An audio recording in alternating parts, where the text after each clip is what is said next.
Welcome to Who Wrote That Up For You, a daily podcast that shines a light on the American justice system and its role in empowering the powerful to take from you. The justice system is the only branch of your government where an individual, rather than the collective, can make the system act for you. It puts power in the individual's hands, but it's broken and being used against you at a time when you need it most.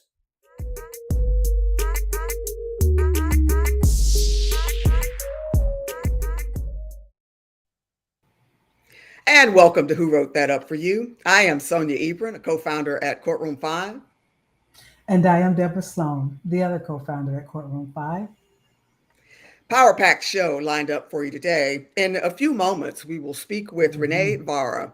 She is an appraiser, an advisor for creative arts, and the founder of Vara Arts. And so we'll speak with her about some of the legal issues involved in protecting the rights of artists. A little later in the show, we'll speak with Leonard. Rich is the dean at Campbell Law School, located here in Metro Raleigh-Durham. And so we'll speak with him about some of the clinics that the law firm offers, the law school rather offers, and some of the good work they're doing to educate some of our nation's brightest. And so looking forward to chatting with both of them. Before we get there, though, Deborah, what's on your mind today? I want to talk about AI-driven legal assistance. About a month ago, at the beginning of the year, the company Do Not Pay. Josh Broder is the CEO. Was set to send into court a defendant in a case with an AI-based legal advisor, basically in his ear. And in February, supposedly this month of February, they're supposed to go to court. But I can't find a whole lot about it on the web just yet, but there's a little wrinkle, I think, last week in regards to whether that can happen. And I'm the first time I heard about sending someone into court to fight a speeding ticket with basically an AI in your ear, I was like, wow, what a great idea. But when you think about the touchiness of the courts in regards to UPL, you're like, okay, well, for me, it sounds like a great idea, but UPL laws, I think, are going to kind of tear that apart. I'm not sure that's ever going to happen. You know, it's interesting, and that is some very current news, and some of our peers are having some strenuous discussions about that whole ordeal. As it turned out, Josh decided not to conduct the experiment because he, according to him, had been threatened by a number of state bars with throwing him in jail, as he said, but for unlicensed practice of law violations there. And of course, that is a very touchy subject for all of us in the justice tech movement. I would just share, we started this show, Who Wrote That Up For You, with an audio recording of a hearing in which we, just surreptitiously recorded the judge. There's no question in my mind that she would not have allowed us, that judge would not have allowed us to openly record the hearing, much less to have an earphone, some device telling us what to say. It just would not have worked. Now, that's been some time ago, but nonetheless, courts change very slowly. And I just could not have imagined when that experiment was announced that Josh would be able to conduct it. But nonetheless, as you say, the frontiers are moving. Certainly we could, we could appreciate him for making this national news story, the restrictions on the rights of self-represented litigants. And so, but we do have a way to go before such antics can be openly practiced in court. So, yeah, well, so c'est la vie, as it is. At any rate, at Courtroom 5, we believe the courts belong to the people, in particular to the people who use them. And we, the people, are coming to claim our courts. And so if you are in court without a lawyer, or you need to sue someone and can't find a lawyer to represent you, get yourself over to courtroom5.com. Try a limited version of our services for free, and we hope to provide some relief for you there. All right. Well, at this time, it is my pleasure to welcome onto the show Renee Vara. Is the founder again of Vara Arts, an appraiser, an advisor on the rights of creative artists and protecting their work. Welcome to the show, Renee, and thank you for joining us. Thanks for having me.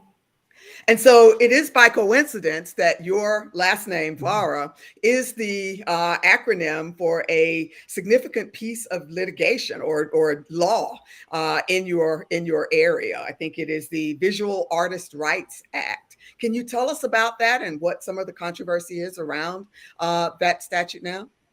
Sure. It definitely is a coincidence, but I'm happy to be identified with it. Because I think it provides a lot of kind of protection for artists. So the Visual Artist Rights Act is a law that is considered a moral right. So it's slightly different than property laws, and it is allows artists to assert during their lifetime, unlike copyright, which it can flow through to heirs and their legacy.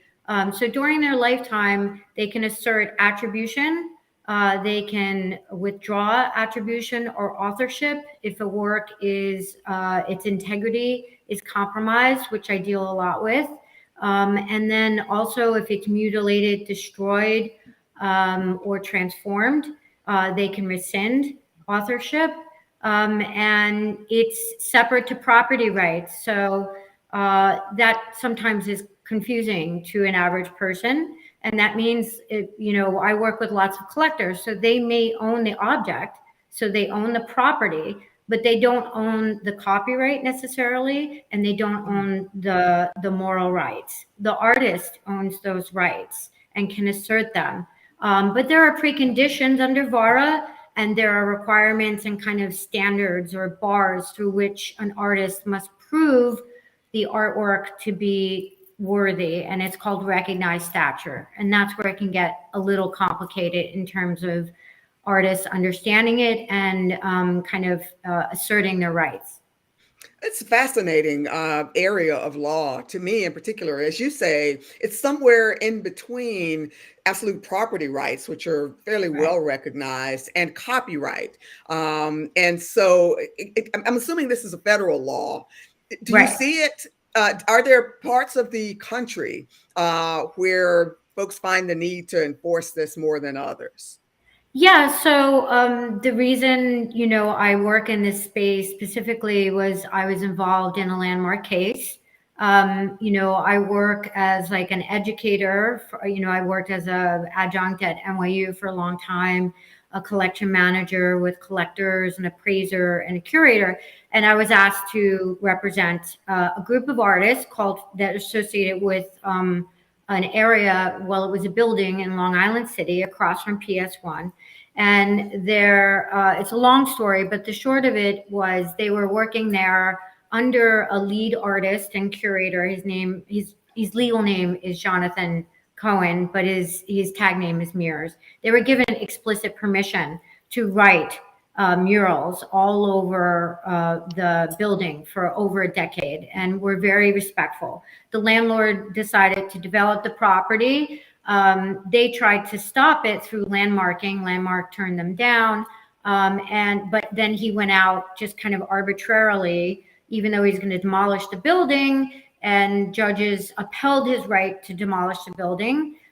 He went and kind of desecrated hundreds and hundreds of those works before the artist had the chance to document, recover, photograph any of these works. And some of these works were really, really significant in their careers. So that case went to court, and it's the first case that went to court. 21 artists, 54 artworks that went to court. And so it's the first roadmap about how does the Vara law work, especially when you have this threshold qualification, which is very different than copyright. Copyright is just granted, right? Trademark you can file for. moral rights, Vara, you actually have to prove that each work has recognized stature, but nobody really knows or didn't know what that meant. And there was really no roadmap, and there's very little kind of precedent around how does an art expert or an artist prove that. So it's a kind of high threshold to some extent. And it was really, a very creative endeavor. And I really supported the whole process, and it took almost 5 years, actually. I mean, they had an incredible landmark win with $6.75 million. But it's important for artists to understand that most of the time the maximum damage you can have per artwork is $150,000. That's statutory damages.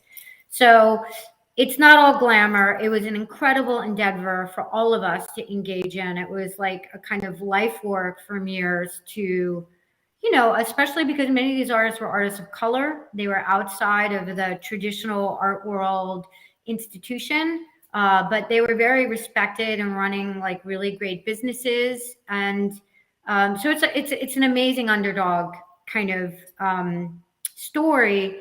That really set the bar and kind of the roadmap for how artists can follow that path.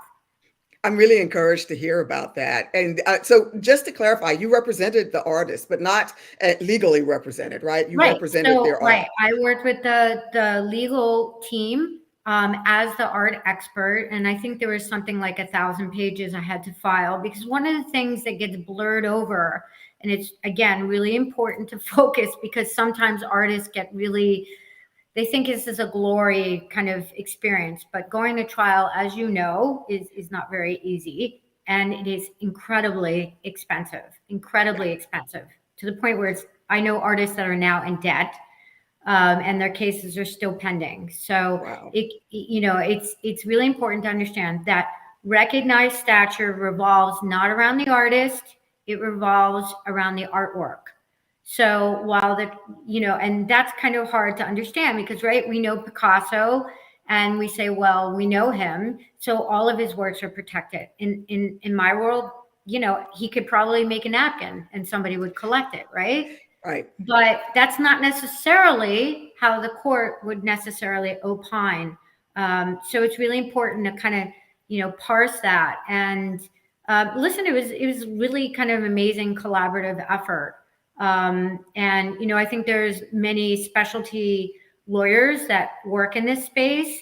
We all do a lot of like pro bono consultations, helping, lecturing, educating to kind of help both artists, especially artists not overstep, which could be extremely detrimental, but also, the law itself. Fantastic. And so if a creative artist found themselves in need of protection by this statute, what's the best way to do it? How do you go about it? I think the best way to go about it is, first of all, be fair-minded. Think about the market value of your work, right? And then second, and I totally understand. I've had as kind of a interesting career trajectory and as difficult as any artist. I understand it's like their life's work, so I get that. But to really be realistic with yourself about the potential market value of that work, and how many works there were, and then I would say, study some really specialists, read some blogs, articles, look at how the law is written, and then maybe contact somebody. Don't contact a casualty lawyer. Try to contact, at minimum, get someone who's working in this space, because it is like a micro specialty. And it's become kind of sexy to be like involved in art. But I've seen lots of scenarios where, pro bono was promised to artists, or, all of this. And then either the attorney is not familiar with the law, and that can be very damaging as well. Or it's kind of like overpromise, underdelivered. So it's really important to keep those things in mind. I know that's very nebulous, but to try to seek some free advice from people who have been involved in it, if it's possible, to really understand that there's enough basis. And then before you do that, I would suggest try to work things out. I've seen lots of creative solutions that could have been broached. I've helped creative solutions. And I've even seen things be worked out during mediation. And it's much better if it's only a single artwork that you can only maybe get $150,000 for. And I understand, most artists I've worked with, it has nothing to do with the money. But, if you're going $2 or $3 million into debt over legal cases, this might not be a practical endeavor to engage in, right? Yeah. So that's my advice, to try to be fair-minded, rational, kind of seek good advice, good informed advice that has some experience, and then also see if there's any other ways you can mediate, negotiate, have a conversation, because I've seen really great outcomes that way. Fantastic. Well, certainly we would want folks in need of those sorts of services to reach out to an organization like yours, Vara Global Fine Arts. I'm sharing your website on the screen. Renee, where else can people find you online to learn more? My website is probably the best channel. There's lots of educational materials there and citations, and I think it's a great resource. And we're located in New York, but we work throughout the U.S. for artists. Fantastic. Really appreciate you sharing that information and your knowledge in this area. It's a new one for me for sure. Thank you so much for joining us on Who Wrote Thanks That for Up. having me. It's great. Bye. That is fantastic. Really, really good information to know and to share. So appreciate Renee for joining us there. Deborah, give us the answer to the last quiz, and what do you have teed up for next? The last quiz was interrogatories are, and then fill in the blank. The first blank was sworn out of court oral statements. Number 2, written questions sent by one party to the other. Number 3, written requests to admit the truth of certain statements. Or number 4, a written set of questions a party asks a witness at trial. And it is, of course, number 2, written questions sent by one party to the other. That is what interrogatories are. So today's quiz, true or false, a motion and a pleading are exactly the same. Is that true or is that false? All right. How wonderful. Always love those true or false. You can just throw something up against the wall and you have half a chance of getting it right. So that's fantastic. Good questions there. All right. Fantastic. Well, at this time, I'd like to welcome to the show Rich Leonard, the Dean of Campbell Law School here in Raleigh, North Carolina. Dean Leonard, thank you for joining us. Sonia, Deborah, thank you for giving me the opportunity to chat with you this afternoon. This is terrific. Fantastic. North Carolina is lucky to have, I believe, 4 or 5 law schools in the area. And I'm always just really fascinated and have some affiliation with law schools that serve a local area, right? Like Campbell. Tell us about the law school briefly, if you would. Will do. Law school moved from our little campus in Bowie's Creek into downtown Raleigh in 2009, and we've been on a growth trajectory ever since. We've got about 550 students in the school now. We're the only law school in our thriving capital city. And my job is really to embed my students in the life of this city in every way possible. I see my job as keeping the balance between our tough curriculum, but also rich experiential opportunities for my students to actually go out and help a lot of our citizens who can't get legal help otherwise. With real problems that they're facing. And we've been very, very successful at that. Absolutely. Absolutely. I would just note, I know you lost Ashley Campbell there recently, who's been wonderful. But you may not have seen, Sonia, I've just hired Rick Glazier, who was the head of the Justice Center, as her replacement. So, excellent.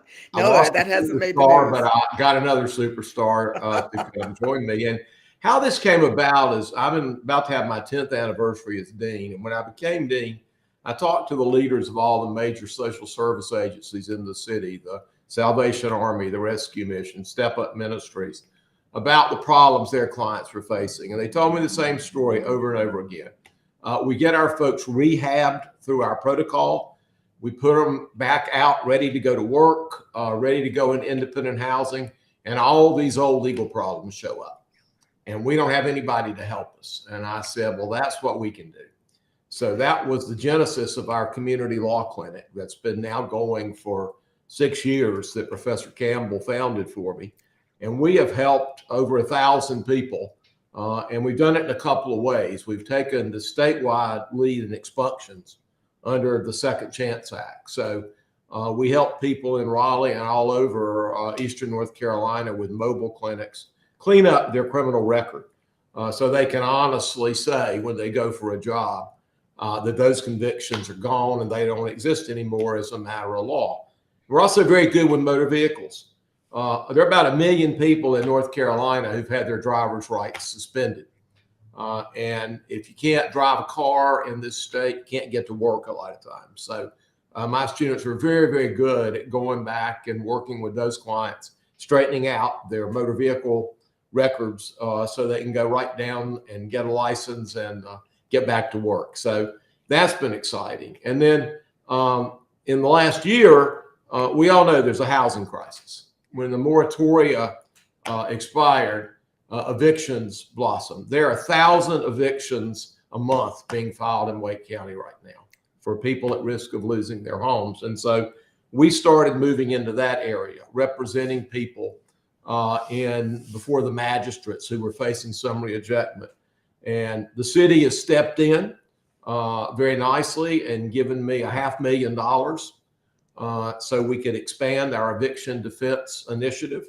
And we've been very, very successful. My students won about 50 cases last semester, keeping people in their home because frankly, the landlords weren't used to seeing a lawyer on the other side. Oh, that's right. That is the norm. You're exactly exactly it made things right. go very differently.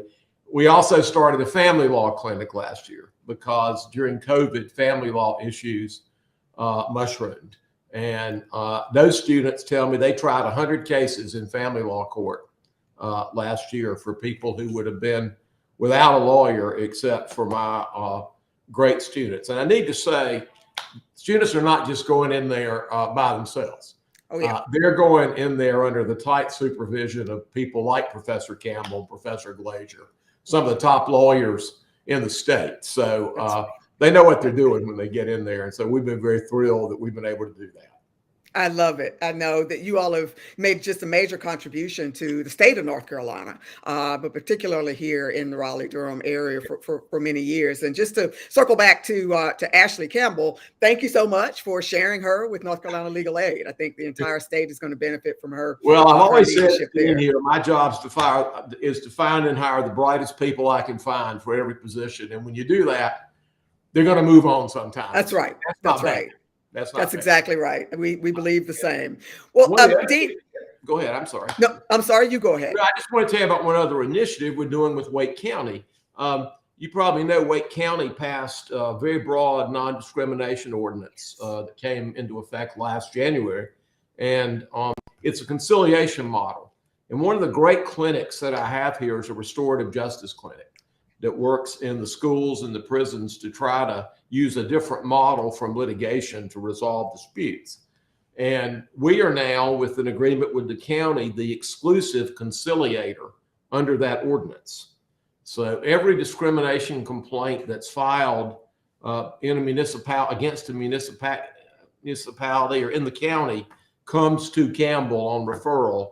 And we sit down with the parties and try to see if there's some amicable resolution to the dispute before it mushrooms into formal litigation. And that's fantastic. That's quite a role that we're able to play. How many cases do you see there on a monthly basis? We're not seeing as many as we thought. I think we've had 5 come through this semester so far. Wow. But I think it gives some legitimacy to the process that a respected institution like my law school is going to be involved if you file a complaint. Right. And I'm sure that's easier on both sides as well. So congratulations on those initiatives. Hope to follow and keep seeing those grow. And so, Dean, I know you have also recently written a book. I have. I'd like to talk I'm about gonna show that. it to you. It's And- well, before I was a dean, I was a federal judge for most of my life. And in 1994, completely out of the blue, the State Department started sending me to sub-Saharan Africa to work with judiciaries in new democracies. And I thought I'd go one time, but at this point, I've been more than 60. I enjoyed working with them, and they apparently thought I could help. So I spent a lot of time on that continent. It's one of my favorite places. It's in my soul. I actually have started a law school program now. We're the only law school in the country that has a sub-Saharan summer program. And I'm getting ready to take a group of kids to Ghana right after graduation. And we've done that before. So the book is really just a collection of great stories. I didn't write a legal tune. It's as if you were just sitting here talking to me and I'm telling you stories about things that I did in Africa and then reflecting on things I did in my life here. And it's been fun. It's sold a lot of copies. I've made a lot of talks about it. And it was just, it's just been a nice little sidelight to do. That's fantastic. And the book is entitled From Welcome to Windhoek, A Judge's Journey. And I'll tell you the story. I'm from a little farm village called Welcome in Davidson County. I see. Got it. I was wondering where that came That's from. where my family has lived since before the Revolutionary War. And Windhoek is the capital of Namibia, which is my favorite African country. And it's the last country I spent a lot of time in. So those are sort of the bookends, for this journey that I wrote about. What changes have you seen over the last few decades there in the judicial system? Africa's not a monolith. People always say, tell me about Africa. And I say, well, it's 59 sovereign nations. Which one do you want me to talk to you about? Some are making huge progress. The courts in Namibia, the courts in Botswana, South Africa. Part of the reason we go to Ghana is the Ghanaian courts are very sophisticated. My students are really impressed when we sit in on a day of the High Court of Ghana at the solemnity and the seriousness of all of the proceedings. There are other countries where the judiciaries, although they have remarkable judges, and that's the thing that was a constant throughout Africa, was the quality of the men and women. And the African judiciary is heavily female. It's interesting. One of the things I found, the quality of the education they had. Most of them had been abroad for an LLM in some country, but they're resource starved. Politicians don't often like courts. And so, here or anywhere. Comes time to handing out the money for staffing and systems and resources and buildings. Sometimes the courts don't do as well as you would hope they would. And we hear about that here as well. You see that when you're in some of these places, but they're making progress. Fantastic. You see that in the United States. I know I hear courts crying about the budgets all the time. So it's all the time. part of the process there. Right. Do you see similar issues around the justice gap that we see in this country? Well, you do. You do. Although the Africans are one of the things I did learn in every country I was, the Africans really like their courts and they like suing each other. So there were lots of cases. And it was almost a bit of a throwback to the U.S. when people used to go watch court. Right. What's going on in the courtroom is really vibrant in a lot of these communities. So, but yeah, there is a justice gap, but I think because they don't have quite the stratification of the bar that we have here and the power of lawyers, they're much more comfortable with people representing themselves. Got it. I guess, I think that's what I would say, particularly in the lower courts. They're much more used to people just coming in and presenting their disputes for a judge to resolve. That's awesome. That's fantastic. Dean, Leonard, thank you so much for joining us on Who Wrote That Up For You. I hope we get a chance. Hope we'll do it again. I'm absolutely sure we are. We will. I want to share your law school website on the screen Thank for you. our Yeah. viewers. Are there other places online for folks That's to the reach out best to the law place. school? Yeah, Best place. from that one you can find any of us, any of my staff. You can find me. Such a pleasure to chat with you, It's great to Dean. talk to you. Thank Y'all you have so a great much for your service here. You do Thank the you. same. Fantastic, fantastic. I am always excited to talk with anyone at Campbell Law, and I'm a big fan of Ashley Campbell for many years. So just hope that the law school continues to send us good folks out into the larger community on a regular basis. Thank you so much for both of our guests. Fantastic. That's all we have for you today. Thank you, as always, for joining us on Who Wrote That Up For You, and we will see you next time.